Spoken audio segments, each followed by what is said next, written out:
어머님, 이제 저희가 모실게요. 혼자 계시면 위험하잖아요. 서진영은 며느리 이유리가 건넨 그 말을 이상하게 느꼈어요. 남편 장례식이 끝난 지 불과 3시간. 아직 눈물도 마르지 않았는데 며느리는 벌써 자신을 모시겠다고 말했어요. 웃고 있었지만 그 눈빛은 차가웠어요. 진영은 그때 뭔가 잘못됐다고 느꼈어요. 하지만 슬픔에 잠긴 그녀는 대답하지 못했어요. 사연 시작 전 구독, 좋아요 눌러주시면 큰 힘이 됩니다. 서진영은 63세였어요. 남편 윤성호와 40년을 함께 살았어요. 성호는 지방의 소규모 제약회사를 운영했어요. 평생 정직하게 일했고 직원들에게도 좋은 사람이었어요. 하지만 3달 전 갑작스러운 심장마비로 세상을 떠났어요. 진영은 아직도 믿기지 않았어요. 장례식장은 조용했어요. 가족과 회사 직원들, 몇몇 친구들이 왔어요. 진영은 영정 사진 앞에 앉아 조문객들을 맞았어요. 고개를 숙이고 감사하다고 말했어요.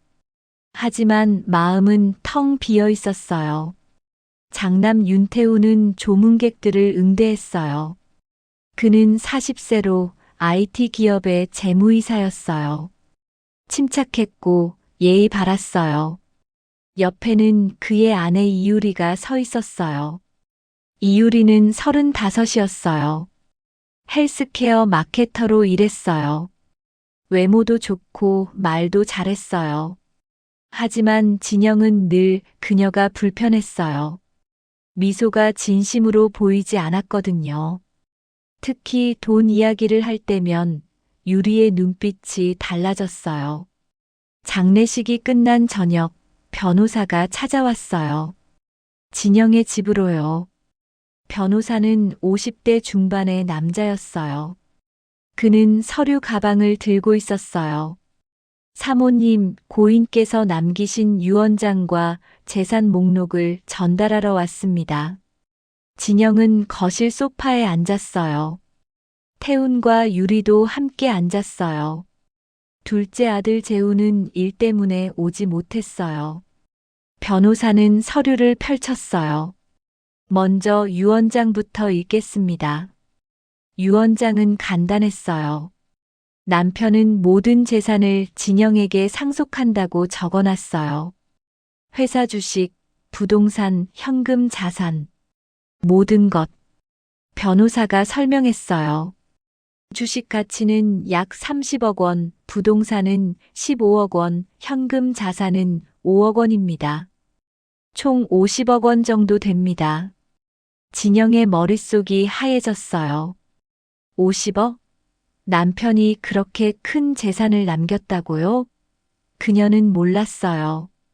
성호는 늘 검소하게 살았거든요. 비싼 옷도 안 입었고 외식도 거의 안 했어요. 회사가 잘 되고 있다는 건 알았지만 이 정도일 줄은. 태훈이 말했어요. 어머니, 축하드려요. 아버지께서 평생 모으신 거예요. 그의 목소리는 차분했어요. 하지만 유리의 표정은 달랐어요. 그녀는 미묘한 웃음을 지었어요. 눈이 반짝였어요. 마치 뭔가 계산하는 것처럼. 변호사가 계속 설명했어요. 상속세와 절차는 제가 도와드리겠습니다. 필요한 서류에 서명만 해주시면 됩니다. 진영은 고개를 끄덕였어요. 하지만 정신이 혼미했어요. 너무 많은 정보가 한꺼번에 들어왔거든요.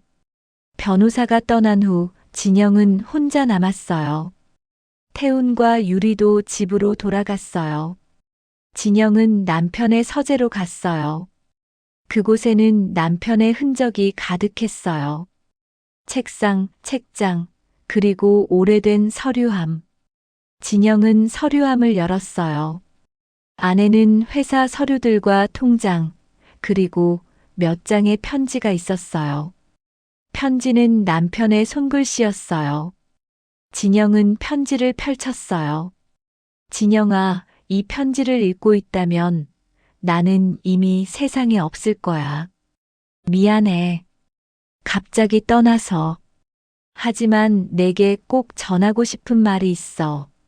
신뢰는 가장 가까운 곳에서 무너진다. 조심해.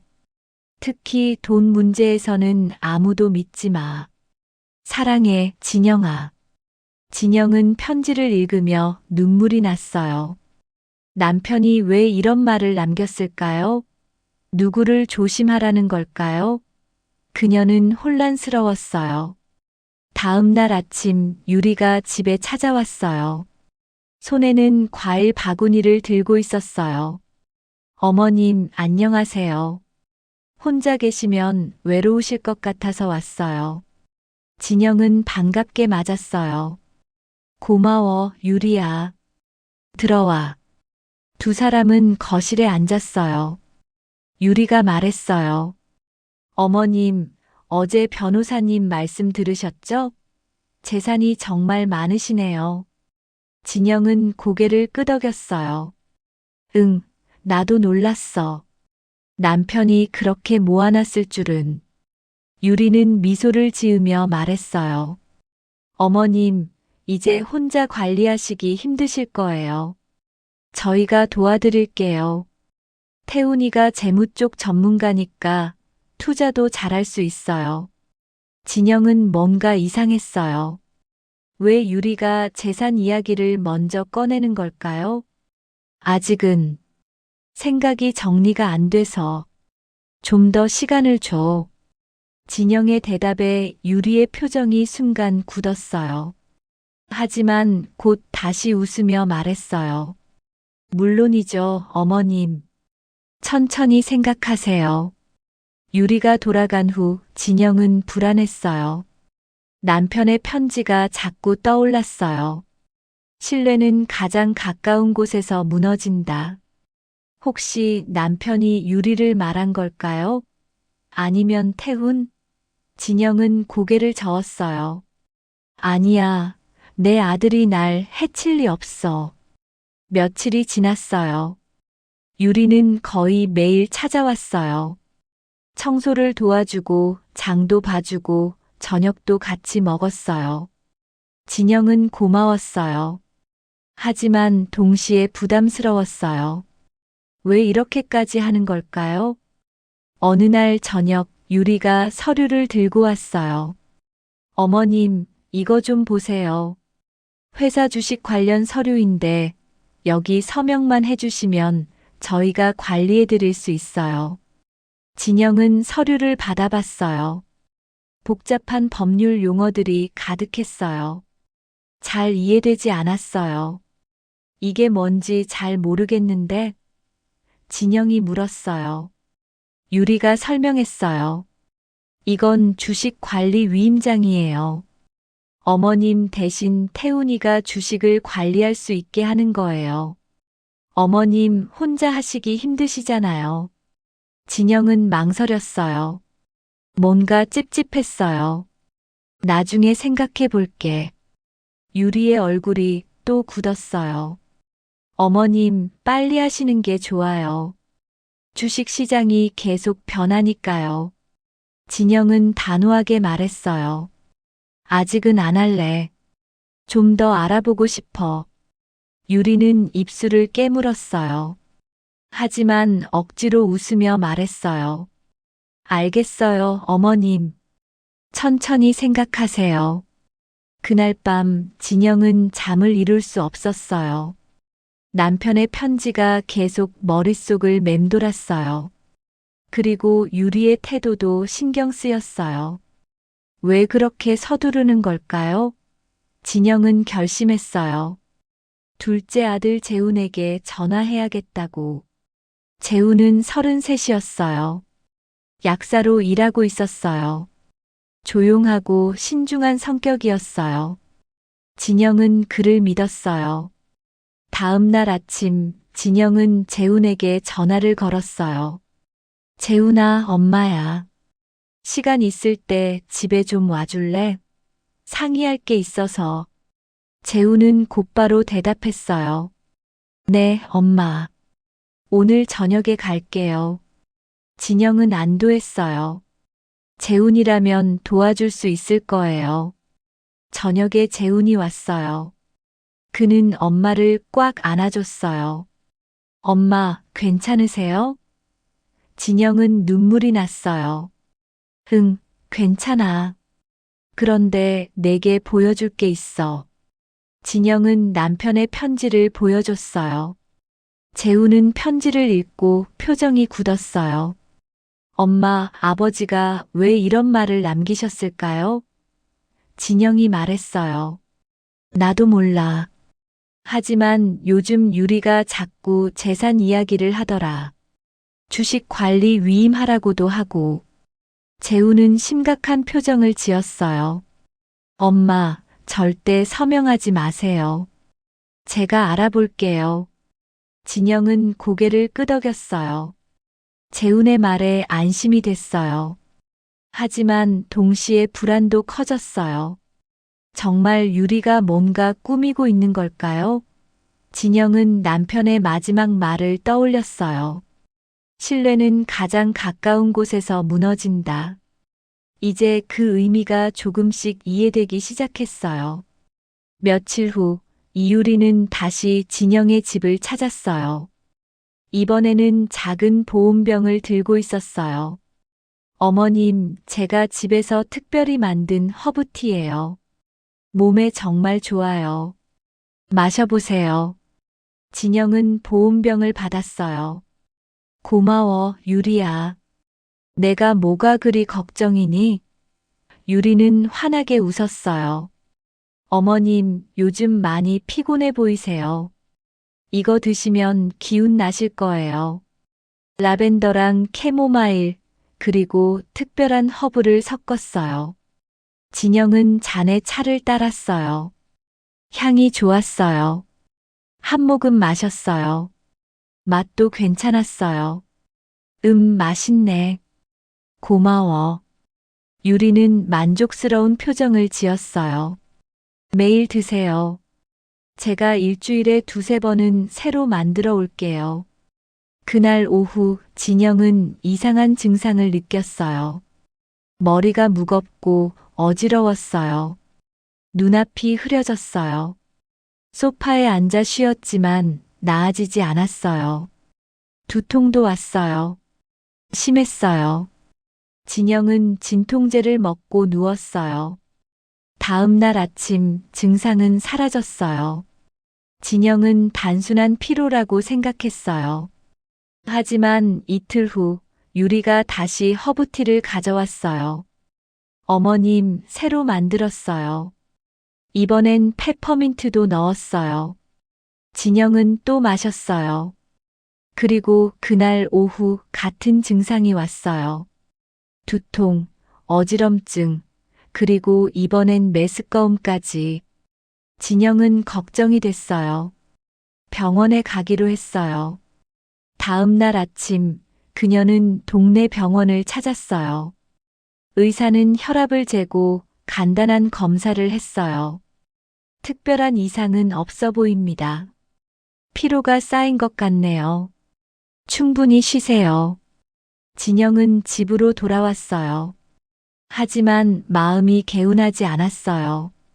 뭔가 이상했어요.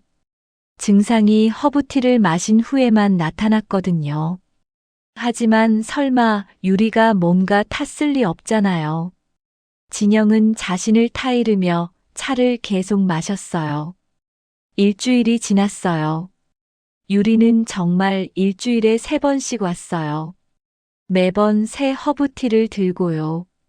그리고 매번 마신 후 진영은 두통과 어지럼을 느꼈어요. 점점 심해졌어요. 기억력도 흐려지는 것 같았어요. 어제 뭘 했는지 잘 기억이 안 났어요. 어느 날 오후 진영은 우연히 이상한 장면을 목격했어요. 그녀는 화장실을 가려고 복도를 지나가고 있었어요. 그때 서재 문이 반쯤 열려 있었어요. 안에서 목소리가 들렸어요. 태훈과 유리였어요. 진영은 멈춰 섰어요.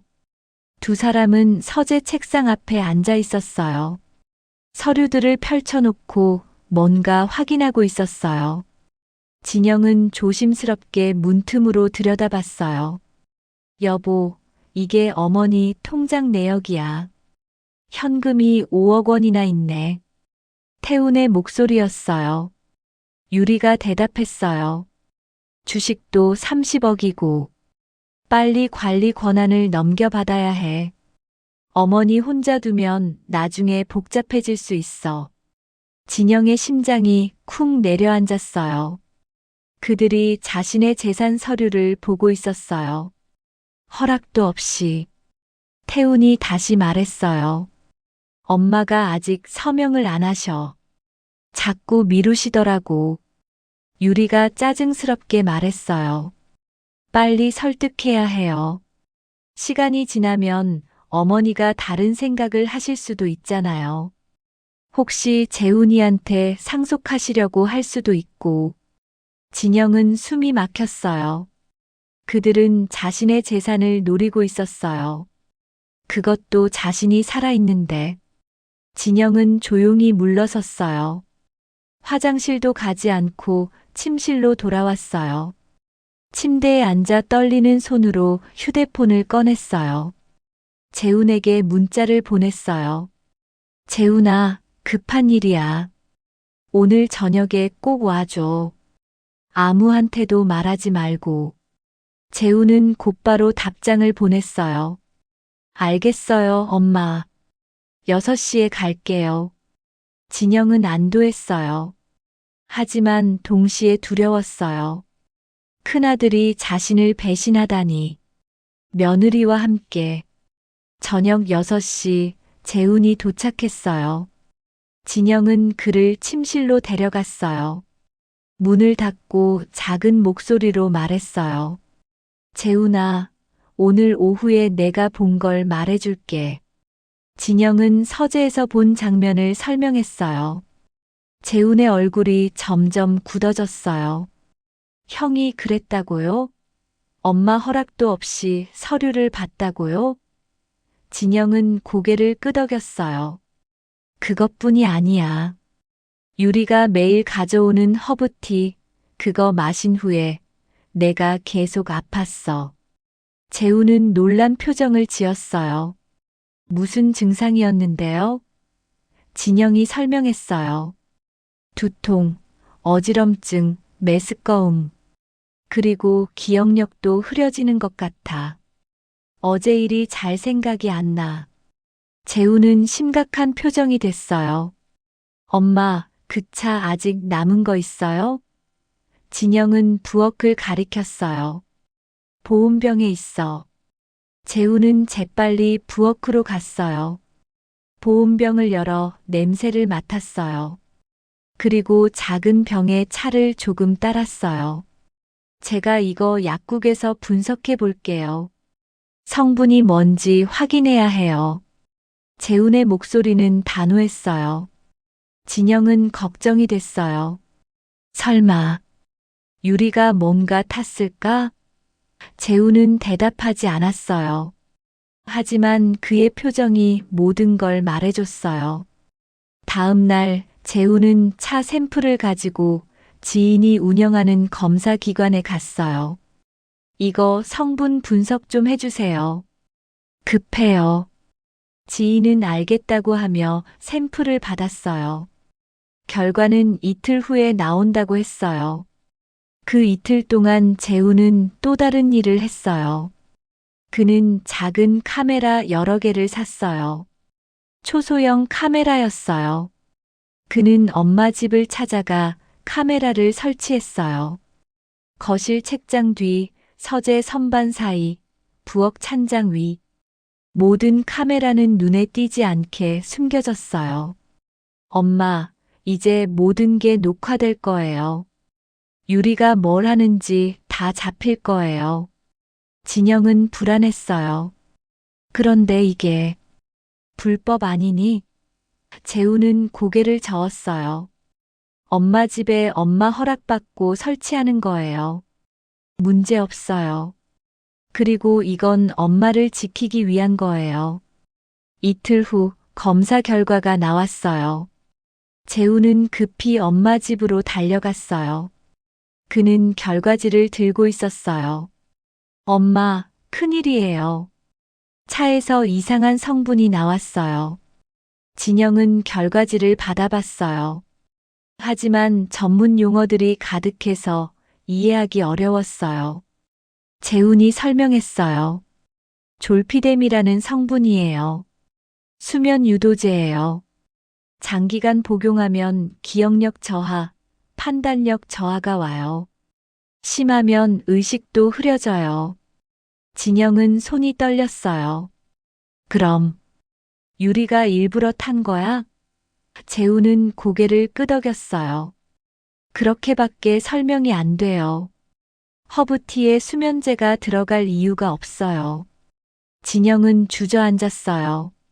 며느리가 자신을 해치려 했다는 게 믿기지 않았어요. 왜? 무엇 때문에? 재훈이 그녀의 어깨를 다독였어요. 엄마, 이제 증거를 모아야 해요. 카메라가 뭔가 잡을 거예요. 며칠 후 유리가 다시 찾아왔어요. 새 허브티를 들고요. 어머님, 오늘은 로즈힙을 넣었어요. 피부에도 좋아요. 진영은 억지로 웃으며 받았어요. 고마워, 유리야. 하지만 마시지는 않았어요. 유리가 돌아간 후 차를 싱크대에 버렸어요. 그날 밤 재우는 카메라 영상을 확인했어요. 그리고 충격적인 장면을 봤어요. 유리가 진영이 잠든 사이 서재로 들어갔어요. 서류함을 뒤지고 통장과 인감 도장을 확인했어요.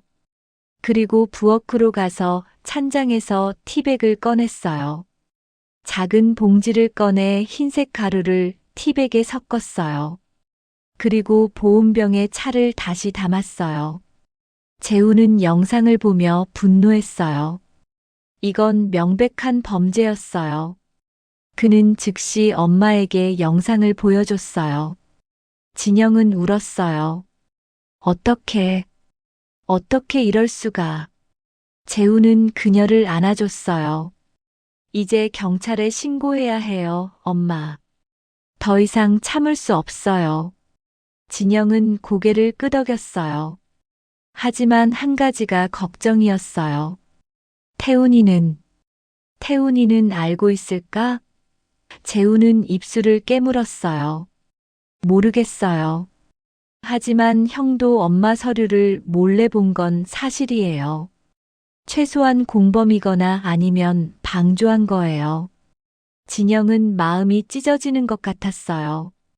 큰아들도 이를지 모른다는 생각에. 하지만 재훈이 말했어요. 엄마, 지금은 엄마를 지키는 게 먼저예요. 진실을 밝혀야 해요. 진영은 눈물을 닦으며 대답했어요. 알았어. 신고하자. 어머님, 약 좀 드셔야죠. 건강 챙기셔야 해요. 서진영은 며느리 이유리가 건네는 알약을 바라봤어요. 작고 하얀 알약이었어요. 유리는 웃고 있었지만 진영은 더 이상 그 미소를 믿을 수 없었어요. 괜찮아. 오늘은 안 먹을래. 유리의 얼굴이 순간 굳었어요. 어머님, 건강 보조제예요. 꼭 드셔야 해요. 진영은 단호하게 고개를 저었어요. 안 먹겠다고 했잖아. 유리는 입술을 깨물었어요. 하지만 곧 다시 웃으며 알약을 가방에 넣었어요. 그럼 나중에 드세요. 그녀가 돌아간 후 진영은 긴 한숨을 쉬었어요. 이제 모든 게 의심스러웠어요. 재훈의 조언대로 진영은 메모를 시작했어요. 작은 공책을 샀어요. 매일 일어나는 일들을 기록하기로 했어요. 첫 페이지에 이렇게 적었어요. 2월 11일 오후 2시. 유리가 허브티 가져옴. 라벤더 향. 3시에 마심. 오후 4시 두통 시작. 지속시간 약 3시간. 어지럼증 동반. 저녁 7시 증상 사라짐. 다음 날도 기록했어요. 2월 12일 오후 1시. 유리 방문. 새 허브티. 캐모마일 향. 오후 2시 30분 마심. 3시 40분 두통과 메스꺼움. 지속 4시간. 기억이 흐릿함. 점심에 뭘 먹었는지 기억 안 남. 일주일 동안 계속 기록했어요. 패턴이 명확했어요. 유리가 가져온 차를 마신 후 항상 같은 증상이 나타났어요. 그리고 시간이 갈수록 심해졌어요. 진영은 공책을 재훈에게 보여줬어요. 재훈은 공책을 넘기며 표정이 굳었어요. 엄마, 이거 완전히 패턴이에요. 차 마신 후에만 증상이 생겨요. 진영이 물었어요. 그럼 정말 유리가 뭔가 타는 거야? 재훈은 고개를 끄덕였어요. 틀림없어요. 그리고 이제 결정적인 증거를 잡아야 해요. 재훈은 다시 엄마 집 카메라를 점검했어요. 모든 카메라가 작동하고 있었어요. 이제 유리가 뭘 하는지 다 찍힐 거예요. 조금만 기다려요. 진영은 불안했어요. 하지만 진실을 알아야 했어요. 이틀 후 유리가 다시 찾아왔어요. 이번엔 큰 보온병을 들고 왔어요. 어머님, 이번엔 일주일치를 만들어 왔어요. 냉장고에 넣어두고 매일 데워 드세요. 진영은 보온병을 받았어요. 고마워, 유리야. 유리가 부엌으로 갔어요. 냉장고에 보온병을 넣으면서 주변을 둘러봤어요. 그리고 찬장을 열었어요. 진영은 거실에서 지켜봤어요. 유리는 뭔가를 찾는 것 같았어요.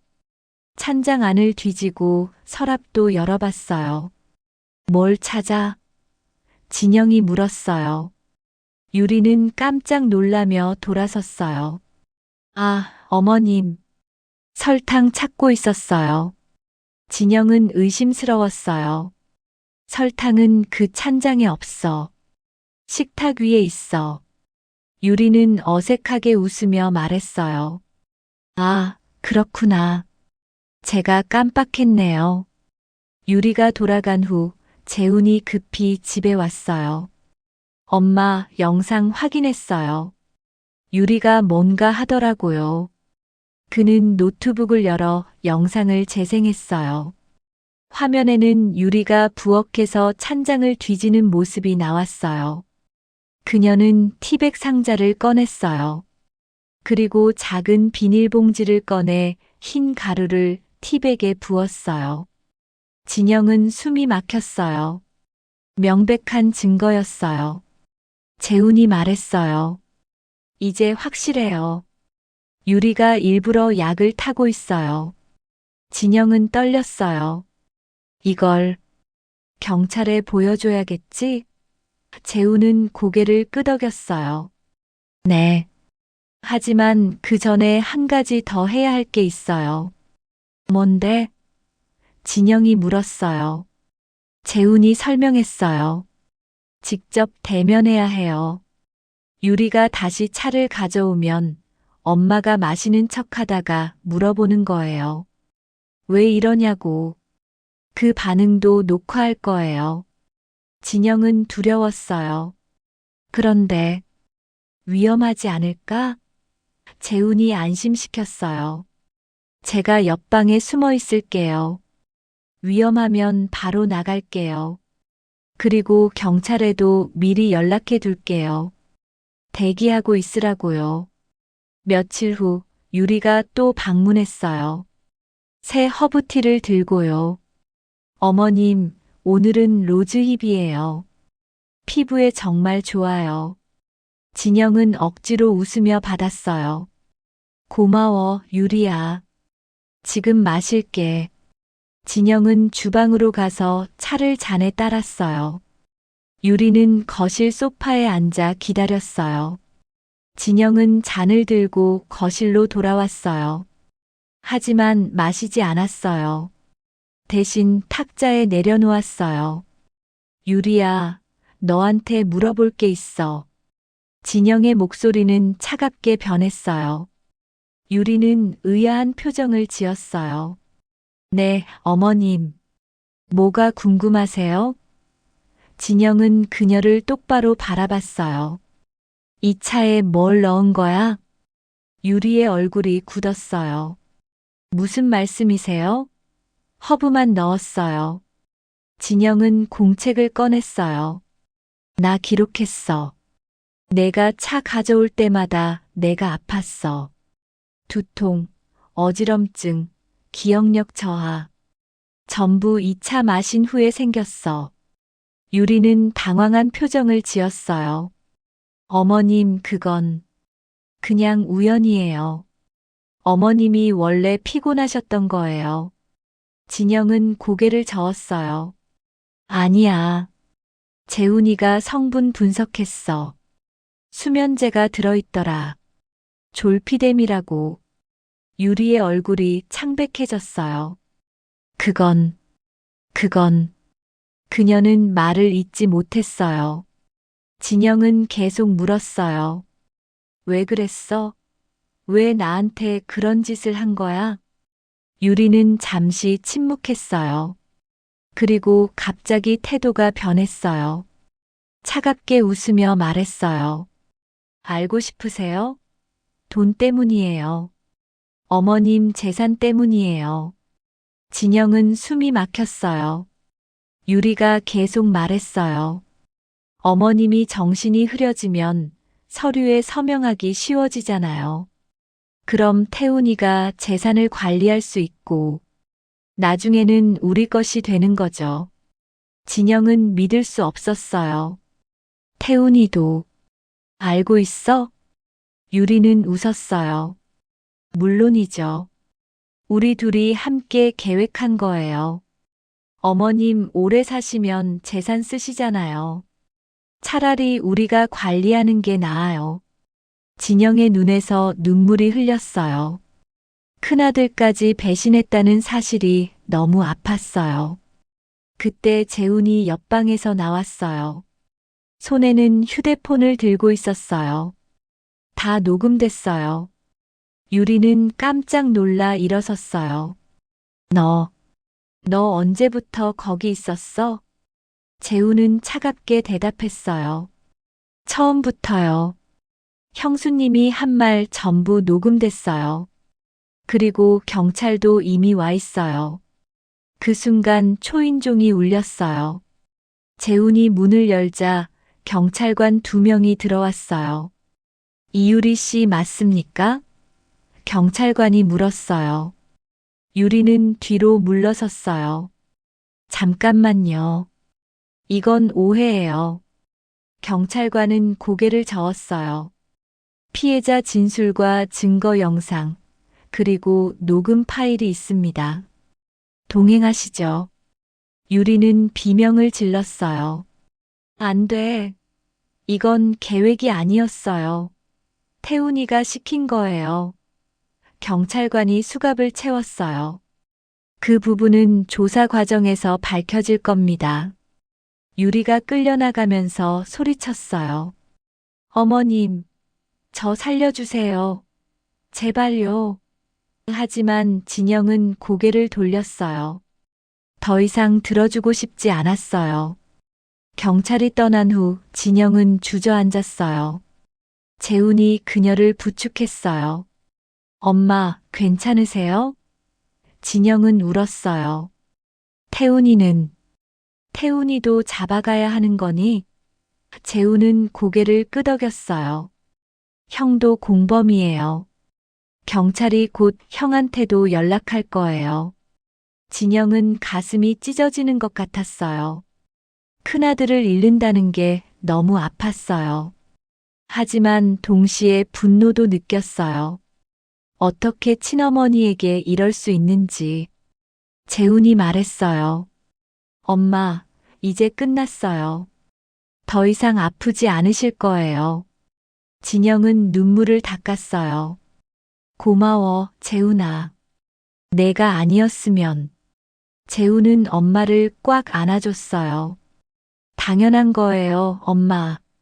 제가 엄마를 지키는 거요. 두 사람은 한참을 그렇게 있었어요. 밖에서 해가 지고 있었어요.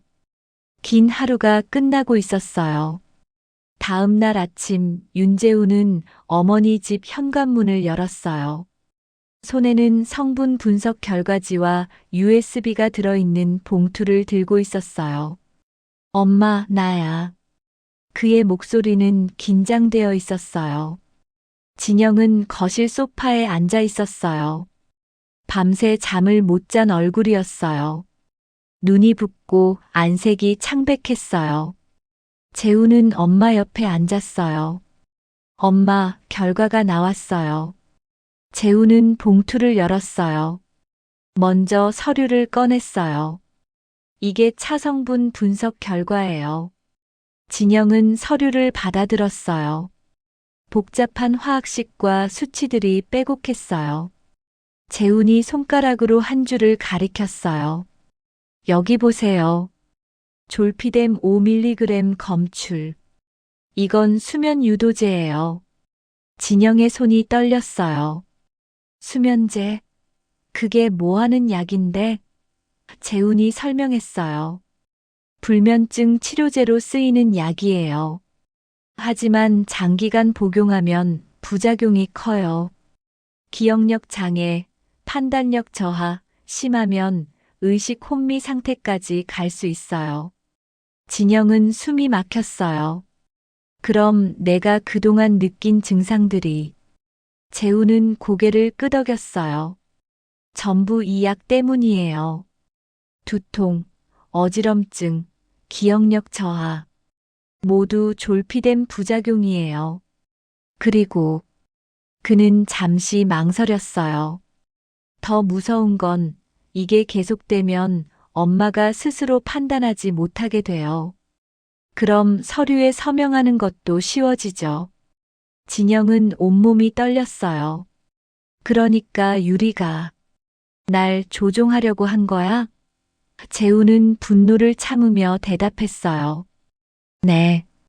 그렇게밖에 설명이 안 돼요. 재우는 USB를 꺼냈어요. 그리고 이건 집에 설치한 카메라 영상이에요. 경찰에 제출할 거예요.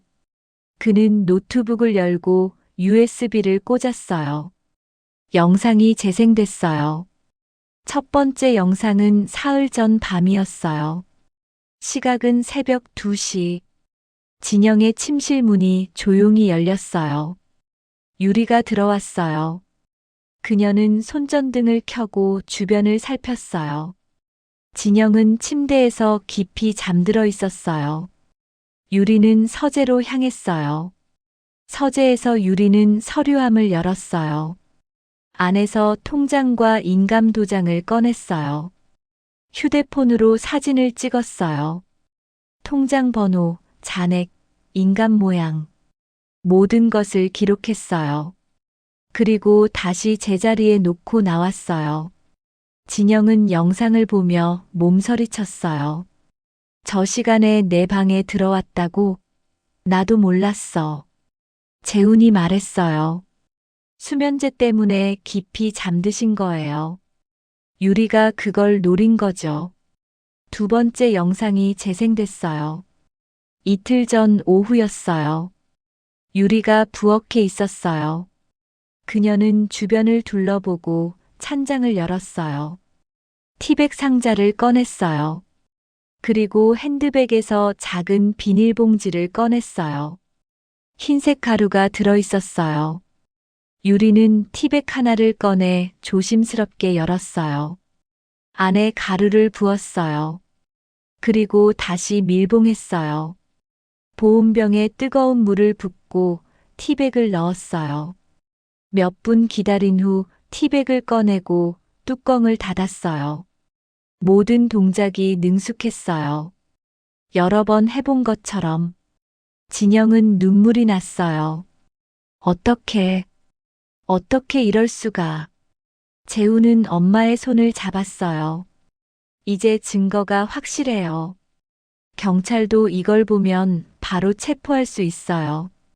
재우는 휴대폰을 꺼냈어요. 그리고 어젯밤에 유리가 한 자백도 녹음했어요. 들어보세요. 그는 재생 버튼을 눌렀어요. 유리의 목소리가 흘러나왔어요.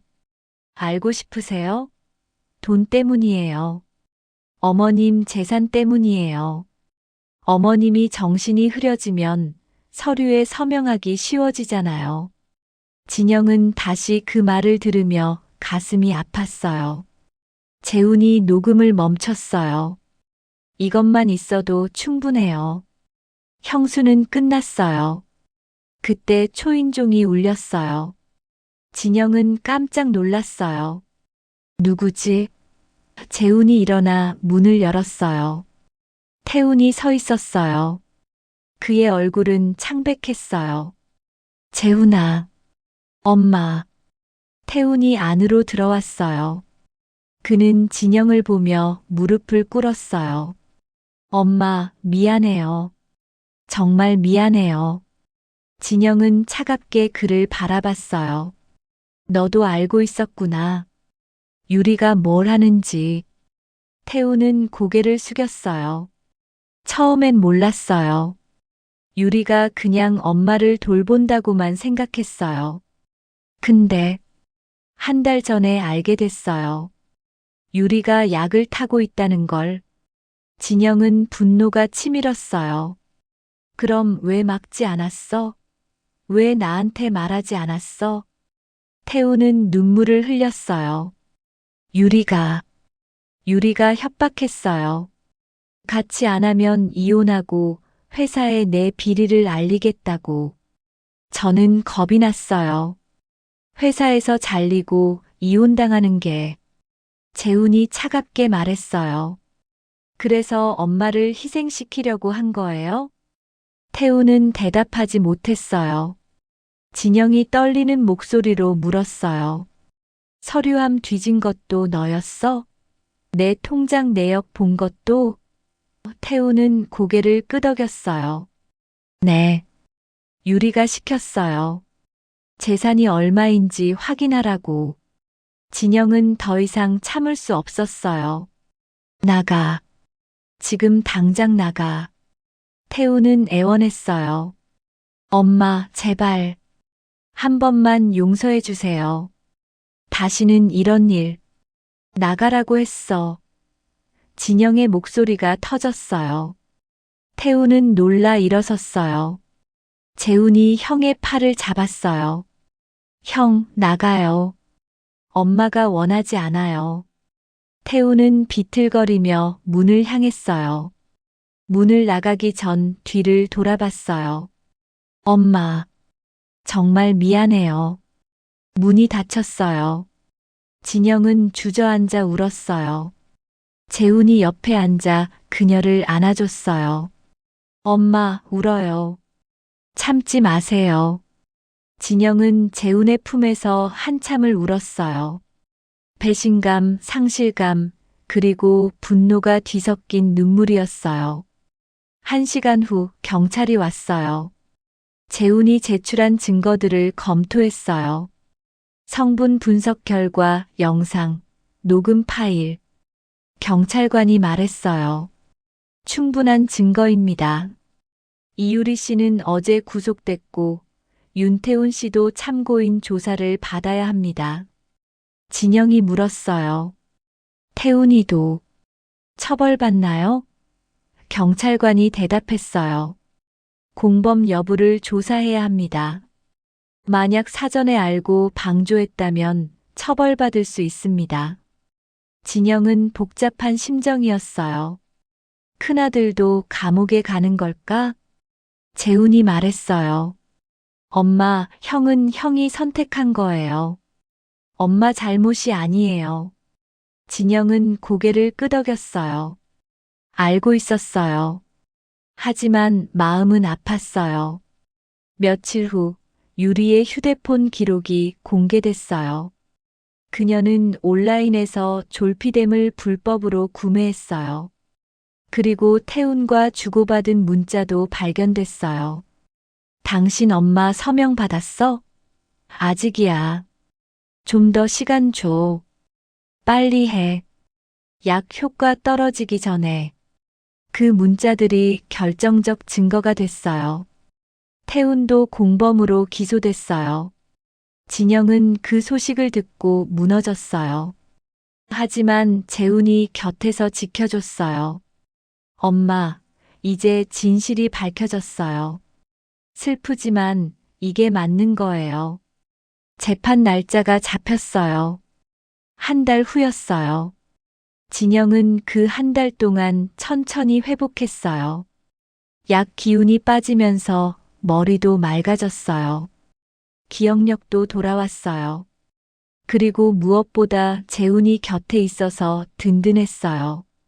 어느 날 저녁, 재훈이 물었어요. 엄마, 후회하세요? 신고한 거? 진영은 고개를 저었어요. 아니, 안 했으면 나는 지금 정신도 못 차리고 있었을 거야. 어쩌면 죽었을 수도 있고. 재훈은 엄마의 손을 꽉 잡았어요. 이제 안전해요, 엄마. 제가 지킬게요. 진영은 창밖을 바라봤어요. 해가 지고 있었어요. 붉은 노을이 하늘을 물들이고 있었어요. 아름다웠어요. 진영은 속삭였어요. 이제 시작이야. 진짜 삶이. 재훈은 미소를 지었어요. 두 사람은 나란히 노을을 바라봤어요. 고통스러웠지만 이제 진실이 밝혀졌어요. 그것만으로도 의미가 있었어요. 한 달 후 법정 문이 열렸어요. 서진영은 재훈과 함께 방청석에 앉았어요. 앞쪽에는 이유리와 윤태훈이 수의를 입고 서 있었어요. 두 사람 모두 야위어 보였어요. 유리는 고개를 숙이고 있었고 태훈은 멀리 앉은 어머니를 힐끔 쳐다봤어요. 하지만 진영은 눈길을 주지 않았어요. 판사가 입장했어요. 중년의 남성 판사였어요. 그는 자리에 앉으며 서류를 펼쳤어요. 지금부터 이유리, 윤태훈에 대한 선고 공판을 시작하겠습니다. 법정은 조용했어요. 방청객들은 숨을 죽이고 있었어요. 판사가 읽기 시작했어요. 피고인 이유리는 피해자 서진영에게 수면 유도제를 지속적으로 투여하여 건강을 해치고 재산을 편취하려 한 혐의로 기소되었습니다. 판사는 잠시 멈췄다가 계속했어요. 법원은 제출된 증거들을 검토했습니다. CCTV 영상, 성분 분석 결과, 녹음 파일, 그리고 피고인의 자백. 모든 증거가 명백히 범행을 입증하고 있습니다. 유리는 떨기 시작했어요. 판사의 목소리가 이어졌어요. 특히 이 사건은 며느리라는 신뢰관계를 악용한 범죄입니다. 피해자는 피고인을 믿고 차를 마셨고 그 결과 심각한 건강 피해를 입었습니다. 이는 가장 비열한 형태의 배신입니다. 진영은 고개를 끄덕였어요. 판사가 선고했어요. 피고인 이유리 상해 및 재산 편취 미수죄로 징역 7년을 선고합니다. 유리는 비명을 질렀어요. 안 돼요. 너무 가혹해요. 하지만 교도관이 그녀를 제지했어요. 판사는 다음으로 태훈을 봤어요. 피고인 윤태훈은 공범으로서 범행을 알고도 방조하고 직접 피해자의 개인 정보를 탐색한 혐의가 있습니다. 태훈은 입술을 깨물었어요. 판사가 계속 말했어요. 다만 피고인은 직접적인 투약 행위는 하지 않았고 수사에 협조했습니다. 이를 참작하여 징역 3년, 집행유예 5년을 선고합니다. 태훈은 안도의 한숨을 쉬었어요. 하지만 곧 슬픔이 얼굴에 번졌어요. 집행유예라도 범죄자가 된 거였어요. 판사가 마지막으로 말했어요. 가족 간의 신뢰는 사회의 기반입니다. 그 신뢰를 저버린 죄는 무겁습니다. 피고인들은 자신의 행동을 깊이 반성하시기 바랍니다. 재판이 끝났어요. 유리는 교도관에게 끌려나갔어요. 그녀는 나가면서 진영을 돌아봤어요. 어머님, 용서해 주세요. 하지만 진영은 고개를 돌렸어요. 더 이상 들어주고 싶지 않았어요. 태훈도 법정을 나섰어요. 그는 어머니에게 다가가려 했어요. 하지만 재훈이 막아섰어요. 형, 지금은 안 돼요. 태훈은 멈췄어요. 그는 멀리서 어머니를 바라봤어요. 진영은 그를 보지 않았어요. 태훈은 고개를 숙이고 법정을 떠났어요. 밖으로 나왔을 때 햇살이 눈부셨어요. 진영은 눈을 가렸어요. 재훈이 그녀의 팔을 잡아줬어요. 엄마, 괜찮으세요? 진영은 고개를 끄덕였어요. 이제 끝났구나. 며칠 후 진영은 변호사를 만났어요. 남편이 남긴 회사 정리에 대해 상의하기 위해서였어요. 변호사가 말했어요. 회사를 팔면 상당한 금액이 나올 겁니다. 사모님 혼자 관리하시기는 부담되실 테니 매각을 추천합니다. 진영은 생각했어요. 남편이 평생 일군 회사. 하지만 이제 그녀에게는 너무 큰 짐이었어요. 팔겠습니다. 그리고 그녀는 잠시 망설였어요. 그 돈으로 장학재단을 세우고 싶어요. 변호사는 놀란 표정을 지었어요. 장학재단이요? 진영은 고개를 끄덕였어요. 남편이 평생 정직하게 일했어요. 그 뜻을 이어가고 싶어요. 어려운 학생들을 돕는 재단을 만들고 싶어요. 변호사는 미소를 지었어요. 좋은 생각이십니다. 제가 도와드리겠습니다. 진영은 안도했어요. 이제 남편의 유산이 의미 있게 쓰일 거예요. 석 달 후 윤성호 장학재단이 설립됐어요. 진영은 이사장이 됐어요. 재훈은 재단 운영을 도왔어요. 첫 장학생으로 10명이 선발됐어요. 모두 어려운 환경에서도 열심히 공부하는 학생들이었어요. 장학금 수여식 날, 진영은 단상에 섰어요. 학생들과 학부모들이 앉아 있었어요. 진영은 준비한 말을 꺼냈어요. 제 남편은 평생 정직하게 살았습니다. 그리고 저에게 마지막 편지를 남겼어요. 신뢰는 가까운 곳에서 무너질 수도 있다고. 진영은 잠시 멈췄어요. 눈가가 젖었어요. 저는 그 말의 의미를 뼈저리게 배웠습니다. 가장 가까운 사람에게 배신당했죠. 하지만 그녀는 학생들을 바라봤어요. 진심도 가까운 곳에서 다시 피어난다는 것도 배웠습니다. 제 둘째 아들이 저를 지켜줬어요. 그리고 여러분 같은 진실한 사람들이 있다는 것도 알게 됐어요. 박수가 터져 나왔어요. 진영은 눈물을 닦으며 계속했어요. 이 재단은 여러분을 응원합니다. 정직하게, 성실하게 살아가는 여러분을 돕고 싶습니다. 제 남편의 뜻처럼요. 수여식이 끝난 후 한 학생이 진영에게 다가왔어요. 고등학교 3학년 여학생이었어요. 이사장님 감사합니다. 저는 학비 때문에 학교를 그만둘 뻔했어요. 이 장학금으로 대학도 갈 수 있게 됐어요. 진영은 학생의 손을 잡았어요. 꼭 꿈을 이루렴. 그리고 나중에 다른 사람도 도와주렴. 학생은 눈물을 흘리며 고개를 끄덕였어요. 진영은 그 모습을 보며 보람을 느꼈어요. 저녁에 재훈과 함께 집으로 돌아왔어요. 재훈이 말했어요.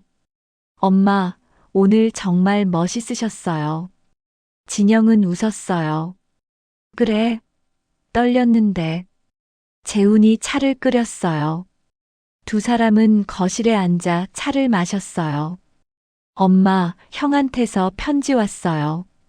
재훈이 조심스럽게 말했어요. 진영은 잠시 굳었어요.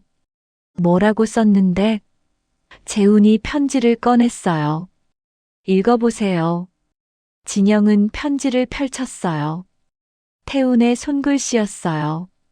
엄마, 저는 용서받을 자격이 없다는 걸 알아요. 하지만 매일 반성하고 있어요. 제가 얼마나 큰 잘못을 저질렀는지. 엄마를 다시 볼 면목이 없지만 엄마가 건강하시길 기도하고 있어요. 재단 소식도 들었어요. 자랑스러워요. 사랑해요, 엄마. 마이너스 태훈. 진영은 편지를 읽으며 눈물이 났어요. 여전히 아팠어요. 하지만 조금은 누그러진 것도 사실이었어요. 재훈이 물었어요. 답장하실 거예요? 진영은 고개를 저었어요. 아직은 아니야. 시간이 더 필요해. 한 해가 지났어요. 재단은 안정적으로 운영됐어요. 장학생도 30명으로 늘었어요. 진영은 바쁘지만 행복했어요. 매일 아침 남편 사진 앞에 차를 올렸어요. 여보, 오늘도 좋은 일 할게요. 어느 봄날 진영은 창문을 열었어요. 따뜻한 바람이 불어왔어요. 꽃향기가 났어요. 그녀는 깊게 숨을 들이쉬었어요. 재훈이 거실에서 불렀어요.